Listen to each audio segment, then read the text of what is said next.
सो बेटा, जैसा कि प्रॉमिस था, the cell the building block of life के एनसीईआरटी के क्वेश्चन जो हैं रिवाइज, रिफ्लेक्ट एंड डिफाइन, इसके अंडर टॉपिक के अंदर आते हैं। तो सबसे पहले हमें डिफ्रेंशिएट करना है पेयर्स में कौन कौन से, that is from the cell membrane and cell wall on the behalf of permeability. Permeability के बेस पे हमने उसको क्या करना है, डिफ्रेंशिएट करना है। आरईआर और एसईआर को स्ट्रक्चर के बेस पे और क्लोरोप्लास्ट और क्रोमोप्लास्ट को पिगमेंट के बेस पे। तो सबसे पहले हम करेंगे cell membrane and cell wall को on the basis of structure. तो सबसे पहले आता है cell membrane and cell wall. तो पहली बात है परमिएबिलिटी के बेस पे बताना हमने। तो सेल मेम्ब्रेन जो है सिलेक्टिवली परमिएबल है, ओनली सॉल्वेंट मटेरियल को ये अलो करेगी to move in and out of the cell. लेकिन सेल वॉल जो है जो फ्रीली परमिएबल होती है, कोई भी मटेरियल बाहर से अंदर और अंदर से बाहर आ सकता है। ठीक है, तो इसी के कारण ये ऑस्मोसिस शो करती है। नेचर क्या है, सेल मेम्ब्रेन लिविंग रहती है और सेल वॉल जो है वो नॉन लिविंग रहती है। उसके बाद हमारे पास है कि सेल मेम्ब्रेन का फंक्शन क्या रहता है।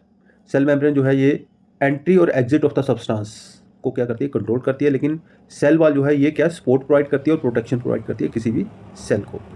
ऐसे हमारे पास आरईआर और एसईआर, रफ एंडोप्लाज्मिक रेटिकुलम और स्मूथ एंडोप्लाज्मिक रेटिकुलम जो है उसके बीच में ये डिफरेंस है कि राइबोसोम जो है आरईआर में प्रेजेंट होते हैं, एसईआर में एब्सेंट रहते हैं। फंक्शन क्या है, रफ एंडोप्लाज्मिक रेटिकुलम का फंक्शन है प्रोटीन सिंथेसिस, एसईआर का फंक्शन है लिपिड सिंथेसिस। अपीयरेंस, जैसे कि मैंने बोला रफ क्यों होते हैं, रफ एंडोप्लाज्मिक रेटिकुलम को रफ क्यों बोलते हैं, क्योंकि इसके ऊपर राइबोसोम मौजूद रहते हैं, इसी ये रफ है और ये क्या है, स्मूथ है। अब नेक्स्ट आता है क्लोरोप्लास्ट एंड क्रोमोप्लास्ट, राइट। तो क्लोरोप्लास्ट एंड क्रोमोप्लास्ट में पिगमेंट कौन सा रहता है, इसमें क्लोरोप्लास्ट में रहेगा chlorophyll, that is a green colour pigment. Chromoplast में पिगमेंट रहेगा कैरोटिनॉइड्स, दैट में भी येलो, ऑरेंज और रेड कलर। फंक्शन क्या रहेगा इस पिगमेंट का, इसका जो क्लोरोप्लास्ट में क्लोरोफिल होता है उसका मेन काम होता है फोटोसिंथेसिस करना, दैट इज बाय ये किचन ऑफ द सेल भी हम इसको कह देते हैं। ठीक है, क्रोमोप्लास्ट का क्या काम है, ये अलग अलग कलर प्रोवाइड करता है किसको, फ्रूट्स एंड फ्लावर्स को। तो नेक्स्ट क्वेश्चन है बेटा कि सेकंड क्वेश्चन है, दो सिमिलर एनिमल सेल्स हैं, ठीक है, उनको प्लेस किया गया हमने दो डिफरेंट सोल्यूशन में। ठीक है, एक का नाम सेल का है एक्स, एक का सेल का नाम है Y. Okay, cell a X is placed in the pure water and cell Y is placed in the concentrated salt. तो यहीं से आपको क्लियर हो जाना चाहिए कि सेल एक्स जो है उसको हमने रखा है हाइपोटोनिक सोल्यूशन में, मीनिंग उसके आउटसाइड की कंसंट्रेशन क्या है, कम है, और सेल के अंदर कंसंट्रेशन क्या है, ज़्यादा है। और इसलिए क्या होगा, सेल एक्स जो है वो स्वेल कर जाएगा। यहाँ पर इन्होंने बोला कि सेल एक्स स्वेल कर गया एंड सेल वाई श्रिंक्स। और सेल वाई को हमने कहाँ रखा था, कंसनट्रेटेड साल्ट सोल्यूशन में। तो ये हमारे पास कंसनट्रेटेड साल्ट सोल्यूशन है जिसके अंदर हमने इस सेल को रखा हुआ है। और सेल वाई जो है वो श्रिंक कर जाएगा, तो obviously it has been kept in the hypotonic solution. तो इसमें इन्होंने ऑप्शन पूछी है, ऑप्शन हम बाद में देखेंगे, पहले आप खुद आप कॉन्सेप्ट क्लियर करिए कि देखिए क्योंकि बाहर कंसंट्रेशन कम है और अंदर कंसंट्रेशन ज़्यादा है, तो हमें ऑस्मोसिस की डेफिनेशन से क्या था कि सॉल्वेंट लोअर कंसंट्रेशन से हायर कंसंट्रेशन की ओर मूव करेगा। तो ये सेल क्या है, स्वेल हो जाएगा and up to some extent जब ये स्वेलिंग होती जाएगी तो हो सकता है ये वर्स्ट भी कर जाए, because it is a animal cell और इसके बाद सेल वॉल नहीं है। सिमिलरली हमारे पास है यहाँ पर, जब एनिमल सेल को हमने रखा हाइपरटोनिक सोल्यूशन में, तो बाहर कंसंट्रेशन ज़्यादा है, अंदर सेल की कंसंट्रेशन कम है, तो obviously it will lose water solvent and it will come out, और ये सेल क्या हो जाएगा, श्रिंक हो जाएगा, श्रंकन सेल हमें दिखाई देगा। तो यहाँ पर हमें क्लियर हो गया। अब यहाँ पर हम ऑप्शन देखिए, salt molecules moved into cell Y, no this is not the correct option. Water moved into cell X and more water moved out of the cell Y then the salt solution entered into. तो salt solution तो entry नहीं किया, तो simple तीसरी बात है, water moved into cell X, yes this is the right option. Water जो है वो सेल एक्स के अंदर मूव किया है and moved out of the cell through the cell membrane, और वाई में सेल मेम्ब्रेन के थ्रू क्या है, वाटर मूव आउट हुआ है। तो सोल्यूट मूवमेंट तो हो ही नहीं यहाँ पर कोई भी, है ना। तो ये हमारे पास हो गया सेकंड क्वेश्चन कंप्लीट। तो बेटा यहाँ पर आपने जो कॉन्सेप्ट है, देखिए एक राइट ऑप्शन चुनने का बेस्ट तरीका ये होता है कि आप बाकी के ऑप्शन को डिस्कार्ड करते जाइए। क्यों कैसे डिस्कार्ड होगी, जब आपका कॉन्सेप्ट क्लियर होगा। तो यहाँ हमें कॉन्सेप्ट क्लियर है कि हाइपोटोनिक और हाइपरटोनिक का जब आपका कॉन्सेप्ट क्लियर होगा then you can easily solve such type of questions. अब देखिए बेटा हमारे पास क्या है कि ये एक सेल का डायग्राम दे दिया इन्होंने, राइट। अब सेल का डायग्राम देकर इन्होंने पूछा, उसमें क्या किया कि जितने भी ऑर्गेनेली थे उनका नाम नहीं रखा इन्होंने, उनको लिख दिया ABCDEFG। तो अब आपने ना इन ऑर्गेनेलीज को क्या करना है, पहचानना है कि कौन कौन से ऑर्गेनेली है। ठीक है, तो controlling the activity of the cell, तो कौन एक्टिविटी को कंट्रोल करता है, दैट इज अ बी। ठीक है, तो B is the nucleus. Okay, फिर site of cellular respiration, cellular respiration की साइट कौन सी है, mitochondria. Where is mitochondria, A is mitochondria, right. उसके बाद है हमारे पास है तीसरा है the storage organelle that also provide rigidity to the cell. ठीक है, तो स्टोरेज कौन सा ऑर्गेनेली है जो स्टोरेज करता है, that is a G. Okay, that is G that stores the rigidity भी प्रोवाइड करता है और स्टोरेज भी करता है। उसके बाद separates the cell contents from the surrounding, तो सेल कंटेंट को सराउंडिंग से कौन सेपरेट कर रहा है, तो obviously that is the cell membrane. तो this is F is the cell membrane. Provide structure and rigidity, तो ये इसके ऊपर सेल मेम्ब्रेन के ऊपर क्या रहेगी, सेल वॉल रहेगी, that is the E E will be cell wall, provide structure and rigidity, that is cell wall. Packs and transports material, that is the Golgi apparatus, ठीक है। और ये आ गया हमारे पास, ये पैक्स एंड ट्रांसपोर्ट मटेरियल, ये रहा आपका that is C, packs and stores the material C from endoplasmic reticulum, okay, that is the Golgi apparatus, ये रहा आपका Golgi apparatus। And the last one is helps in manufacturing of food, obviously food कौन manufacture करता है, that is the chloroplast, that is the plastids, this is the D is the plastids. तो next question है, which of the following options of the pair of the cell organelles are correctly placed under the given category. तो आपने ये बताना है कि कौन सी चीज़ इसमें करेक्ट है, ठीक है। अच्छा, ये पहले तो इसको देखिए, प्लांट सेल में कौन कौन सी चीज़ मौजूद होती है। ल्यूकोप्लास्ट होता है, yes, it is present in the plant cell. Mitochondria होता है, yes, mitochondria is present in the plant cell. Cell wall होती है, yes, cell wall is present in the plant cell. Fourth is lysosomes, yes, it is present but it is in the very rarely, होते हैं, ठीक है, होते हैं कई बार इसमें, ठीक है। अब एनिमल सेल में सेल वॉल होती है, नो, राइट, ठीक है। अब उसके बाद आपने बताना एब्सेंट, राइबोसोम्स कहता है एब्सेंट होते हैं, नो, क्योंकि ये राइबोसोम जो है, ठीक है, ये होते हैं, दैट इज एनिमल सेल में राइबोसोम देखने को मिलते हैं, तो ये गलत बोल रहा है। गोल्गी apparatus कहता है कि absent in animals, no, it is incorrect. Endoplasmic reticulum, ठीक है, ये भी प्लांट सेल में होते हैं, ठीक है। तो ये सारी की सारी चीज़ें जो हैं, ओके, तो इन्होंने क्या किया कि जो चीज़ें बोली हैं कि अब देखिए जो चीज़ नहीं है मौजूद, that is the cell wall is absent in the plant cell. तो जो चीज़ें हमें मौजूद हैं वो आपने बतानी है, ठीक है। तो एनिमल सेल में एब्सेंट होती है, तो ये सेल वॉल वाला जो कॉन्सेप्ट है ये इसने ठीक बोला कि एब्सेंट इन सेल वॉल, तो ये ठीक बोला इसने। बाकी जो चीज़ बोली है इन तीनों चीज़ें वह प्रेजेंट होती हैं, ठीक है। तो इसका मीनिंग ल्यूकोप्लास्ट और सेल वॉल जो है ये डिफरेंस जो है ये राइट है, ठीक है, ओके। नेक्स्ट आ जाता है हमारे पास, two students Renu and Rohit were having discussion on the plastids. तो रेनू और रोहित दोनों ना प्लास्टिड्स के ऊपर, प्लास्टिड्स आपको पता है they are the food factories of the plants, तो वो क्या कर रहे थे, प्लास्टिड्स के बारे में डिस्कस कर रहे थे। Renu emphasise that all parts of the plants even roots contain plastid. तो रेनू ने बोला कि जितने भी पार्ट है ना प्लांट सेल, मीनिंग सारी की सारी बॉडी जो प्लांट की वो प्लांट सेल से बनी है, तो कहता है कि जितने भी पार्ट्स हैं प्लांट्स के, इवन रूट्स के अंदर भी प्लास्टिड्स होते हैं। However, रोहित जो है वो इस बात से एग्री नहीं किया, he did not agree which statement he told her that the plastids are absent in the plant roots. तो उसने बोला कि नहीं भाई, ये मैं आपकी जो स्टेटमेंट है उससे मैं क्या हूँ, सहमत नहीं हूँ, क्योंकि since the roots are underground, क्योंकि कहता है कि रूट्स अंडरग्राउंड होती हैं and do not need the to perform photosynthesis, तो उनको फोटोसिंथेसिस नहीं करना पड़ता, तो इसलिए रूट्स में प्लास्टिड्स एब्सेंट हो गए। Who is correct, justify your answer. तो आपने बताना है कि इनमें से कौन करेक्ट है, और अगर करेक्ट कौन है तो उसको यही बताना कि क्या रीज़न है। तो अब सिंपल सी बात है, रोहित जो है वो करेक्ट है। अब रोहित क्यों करेक्ट है, रोहित ने क्या बोला कि प्लांट्स में प्लास्टिड्स नहीं होने चाहिए, उनकी रूट्स के अंदर प्लास्टिड्स नहीं होनी चाहिए। क्यों है ऐसा, क्योंकि रूट्स जो है अंडरग्राउंड होती हैं, तो इनको सनलाइट नहीं मिलती, तो इनका परफॉर्म करना फोटोसिंथेसिस रेयर केसेस में, ये कई बार रेयरली प्लांट्स में फोटोसिंथेसिस करती हैं, लेकिन in the most of the generalize case में रूट्स जो है फोटोसिंथेसिस नहीं करती, तो इसलिए इनमें प्लास्टिड्स नहीं होते। सो प्लास्टिड्स प्रेजेंट आर ल्यूकोप्लास्ट, तो इनमें प्लास्टिड जो है होते हैं, लेकिन वो क्लोरोप्लास्ट नहीं होते, ठीक है, ओके। वो एक टाइप होती है दैट इज द ल्यूकोप्लास्ट, ठीक है। ल्यूकोप्लास्ट का मैंने आपको फंक्शन बताया था, leucoplast, chromoplast and chloroplast, leucoplast and chromoplast, ठीक है। तो ये ल्यूकोप्लास्ट है, उनका मेन काम होता है storage of protein, lipids and carbohydrates, ठीक है। तो ये क्लोरोप्लास्ट में रूट्स में होते हैं, लेकिन इनका ग्रीन कलर नहीं होता, ठीक है जी। उसके बाद माइटोकॉन्ड्रिया और क्लोरोप्लास्ट जो है दो ऐसे इंपॉर्टेंट ऑर्गेनेल्स हैं प्लांट में, सेल में। Discuss how these two organelles are structurally and functionally similar to each other, तो इनका स्ट्रक्चर और फंक्शन एक दूसरे के साथ कैसे मिलता है और एक दूसरे के साथ ये कैसे डिफरेंस है, ये भी आपको बताना है। पहली बात तो ये क्लियर कर लो कि दोनों ही डबल मेम्ब्रेन ऑर्गेनेल है। आंसर इसका ये है कि दोनों में, देखिए आपको याद होगा कि इसमें दोनों में डबल मेम्ब्रेन होती है, okay, outer membrane, inner membrane, ठीक है। Both have their own DNA, दोनों में अपना अपना डीएनए था और दोनों में राइबोसोम्स होता है, ठीक है। ये बात आपको याद रखनी है।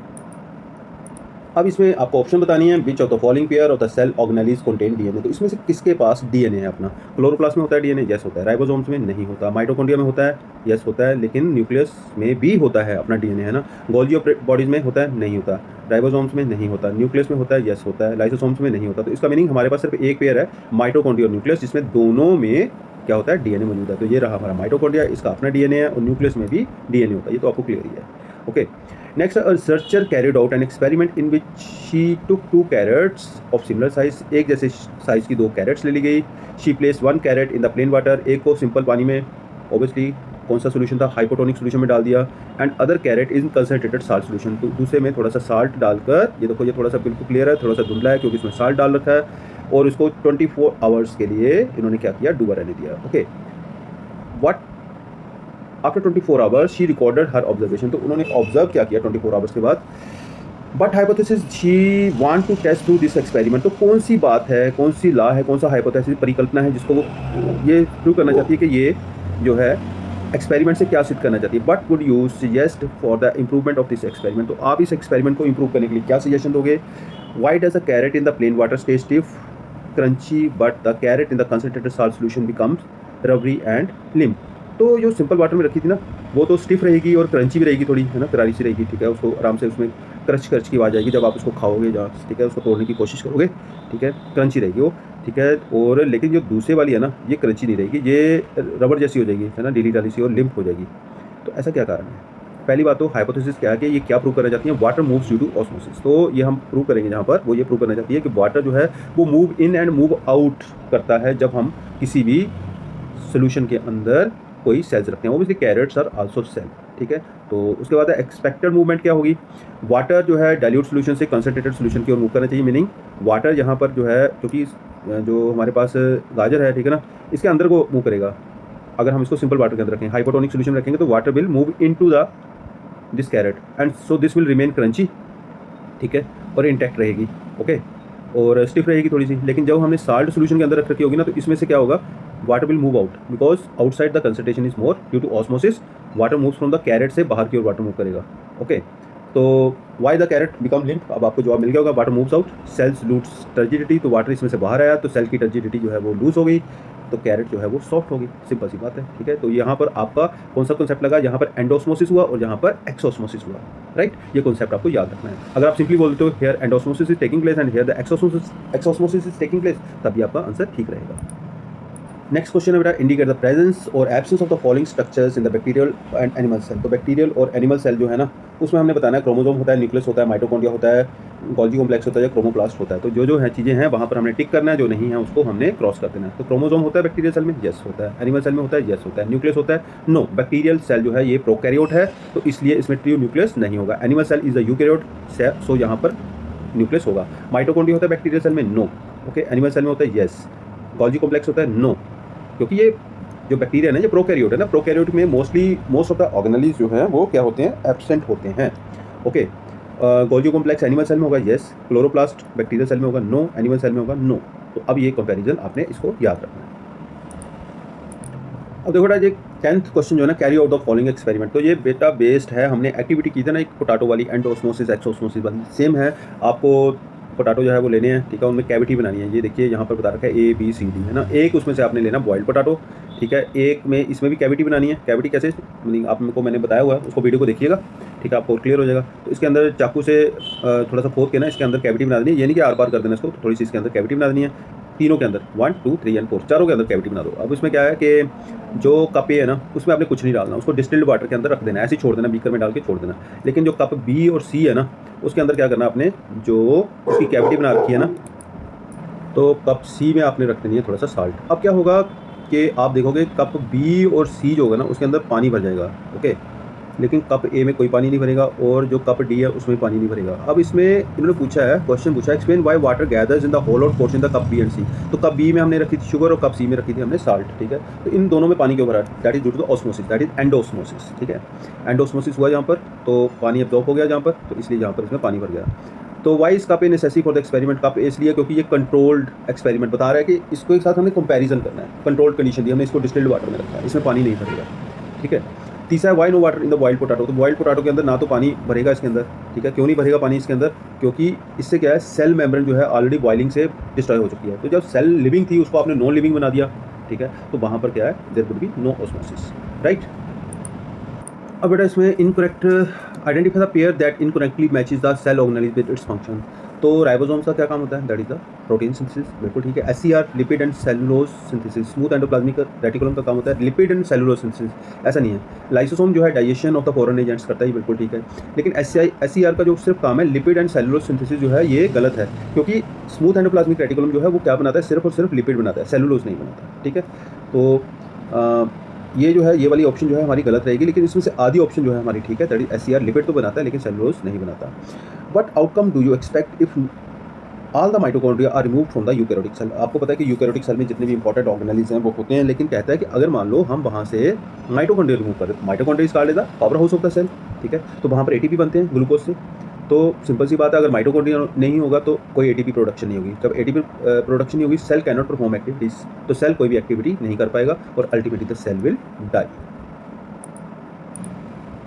अब क्वेश्चन है 13, which phenomena inhibits the formation of tumours in the human body. Human body में जो ट्यूमर्स बनते हैं ना, कैंसरस ग्रोथ होती है, तो इसमें सिंपल सी बात है कि कौन सा फिनोमिना है जो ट्यूमर को ह्यूमन बॉडी में रोकता है। तो सिंपल सी बात है, कंट्रोल्ड सेल डिवीजन जो है वो mitosis, meaning regulated mitosis. Cell को पता होता है कि मैंने यहाँ तक ग्रो करना, और एक उसमें प्रोग्राम्ड डेथ भी होती है, उसके बाद अल्टीमेटली सेल की एक डेथ होती है एक साइकिल के बाद, ठीक है। तो एक क्वेश्चन है कि can plant also develop tumours, explain. तो प्लांट्स में ट्यूमर, तो बेटा ये जो ट्यूमर है ना प्लांट में, ठीक है, तो ये एग्जैक्टली हम इसको कैंसरस नहीं कह सकते, इनको हम गाल्स या प्लांट ट्यूमर्स कहते हैं, राइट। तो ये होते कैसे हैं, ये जैसे ह्यूमन में कैंसर सेल फैल जाते हैं ना, ठीक है, वैसे प्लांट में नहीं होता, ठीक है। ये प्लांट को किल नहीं करते, ठीक है। ये कंट्रोलेबली एक ही स्पॉट के ऊपर ना डिवाइड करके वहाँ पर घूमर सा बना देते हैं, ठीक है। जैसे बैक्टीरिया के कारण हो सकता है ये, ठीक है। वो क्योंकि करता है, बैक्टीरिया क्या करता है, उस पर्टिकुलर प्लांट की प्लेस को वहाँ पर जख्म बना देगा, ठीक है, और अपना डीएनए उसके अंदर इंसर्ट कर देगा प्लांट के अंदर। तो वायरस भी हो सकता है कई बार, ठीक है, ट्यूमर लाइक ग्रोथ वहाँ पर होगी, लेकिन पूरे प्लांट में ये नहीं फैलेगा। इंसेक्ट्स एंड माइट्स जो है, इंसेक्ट्स, बैक्टीरिया, वायरस, फंगस, ठीक है, जो जेनेटिक म्यूटेशन जो है एक ही पॉइंट पर होगी, इसमें पूरे प्लांट में नहीं फैलता ये, ऐसा, ठीक है। ट्यूमर भी नहीं कह सकते हम उसको, ठीक है। तो इसमें जो है वो इतना मेटा साइज नहीं होता, क्योंकि इसमें सेल वाल की भी मौजूदगी रहती है, ये बात अपनी थोड़ी सी याद रखनी है, ठीक है। The cell membrane of the cell is made up of the proteins, ठीक है, और लिपिड से बनी होती है। कौन सा ऑर्गेनेली जो है जो सिंथेसिस करता है सेल मेम्ब्रेन का, तो सेल मेम्ब्रेन कौन बनाता है, तो पाथ बताना है आपने एक, ठीक है, कैसे बनेगी सेल मेम्ब्रेन, ठीक है, from their site of synthesis, कहाँ पर ये सिंथेसिस होगा सेल मेम्ब्रेन, और लेवल डायग्राम भी आपने बताना है। तो प्रोटीन कहाँ बनता है, रफ एंडोप्लाज्मिक रेटिकुलम में। आपको पता है ना कि सेल मेम्ब्रेन किस किस चीज़ से बनी होती है, दैट इज प्रोटीन, लिपिड्स और कार्बोहाइड्रेट्स, तीनों से बनी होती है, ठीक है। तो प्रोटीन कहाँ बनेंगे, रफ एंडोप्लाज्मिक रेटिकुलम में। लिपिड्स कहाँ बनेंगे, स्मूथ एंडोप्लाज्मिक रेटिकुलम में। दोनों जो है वो गोल्गी ऑपरेटर्स में जाके जो है वो वहाँ पर प्रोसेस होंगे, तो राइबोसोम बन गए, एससीआर में बन गए, तो गोल्गी ऑपरेटर्स में जो प्रोसेस होंगे, उसके बाद बायोजेनेसिस मीनिंग मेम्ब्रेन जो है उसके बाद बनेगी, ठीक है जी। तो इसका मीनिंग है मतलब एक ही जगह पर नहीं बनता, राइबोसोम प्रोटीन बनाते हैं, एससीआर जो है लिपिड्स बनाते हैं, कार्बोहाइड्रेट ऑलरेडी मौजूद होती है, तो उससे क्या है फिर सेल जो है वो अपने आप मेम्ब्रेन बना देते हैं, और सेल की फॉर्मेशन को बायोजेनेसिस हम कहते हैं, ठीक है। अच्छा, मान लो कहता है कि माइटोटिक सेल डिवीजन से, है ना, गैमीट्स बनने शुरू हो जाएं, स्पर्म्स एंड ओवम जो है ना वो माइटोटिक डिवीजन से बनने शुरू हो जाएं। आपको मैंने बताया था ना, मियोसिस में पहले जो क्रोमोसोम है वो हाफ होते हैं, हाफ के बाद फिर से वो डिवाइड होते हैं, ठीक है। तो अब इसमें हमारे पास जो है कहता है कि अगर गैमीट माइटोसिस से बनने शुरू हो जाएं, ठीक है, तो वो डिप्लॉयड ही रहेंगे, 2n फुल सेट रहेगा, मीनिंग एक ही। अब ह्यूमन की बात कर लो आप, तो ह्यूमन में 46 क्रोमोसोम होते हैं, पहली डिवीजन होती है 46 से 23 बनते हैं, राइट। और हैप्लॉइड, डिप्लॉयड से 2n से 1n+1n हो जाते हैं।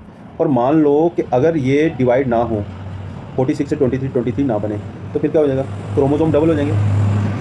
When a diploid sperm fuses with the diploid egg, तो 46 जब 46 क्रोमोसोम वाला ओवम 46 क्रोमोसोम वाले स्पर्म से कोलाइड करेगा, तो जाइगोट कौन सा बनेगा, 4n जाइगोट बन जाएगा। तो उसमें कितने क्रोमोसोम होंगे, ठीक है, वो तो 92 क्रोमोसोम बन जाएंगे। तो नेक्स्ट जनरेशन जो है वो डबल हो जाएगा, 8, अगली बार 16n हो जाएगा। तो ये तो कंटिन्यू प्रोसेस चलता रहेगा फिर। तो इससे क्या है, वेरिएशन नहीं होगी, जेनेटिक इंस्टेबिलिटी क्रिएट हो जाएगी। लाइफ जो है वो design to the function with the specific number of chromosome, तो स्पेसिफिक नंबर ऑफ क्रोमोसोम से ही लाइफ चल सकती है। डबलिंग हो जाएगी, ठीक है।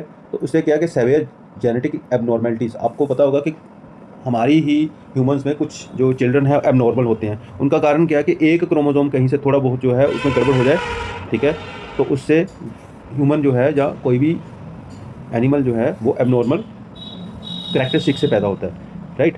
तो अगर ये लगातार डबलिंग होती रहेगी क्रोमोसोम की, तो फिर वो organism that will not be able to survive. तो वेरिएशन खत्म हो जाएगी, माइटोसिस से एग्जैक्ट कॉपीज प्रोड्यूस होंगी ह्यूमन, ठीक है। तो इससे क्या होगा कि वेरिएशन टोटली खत्म हो जाएगी, ठीक है, रीशफलिंग ऑफ जीन्स नहीं होगी, ओके।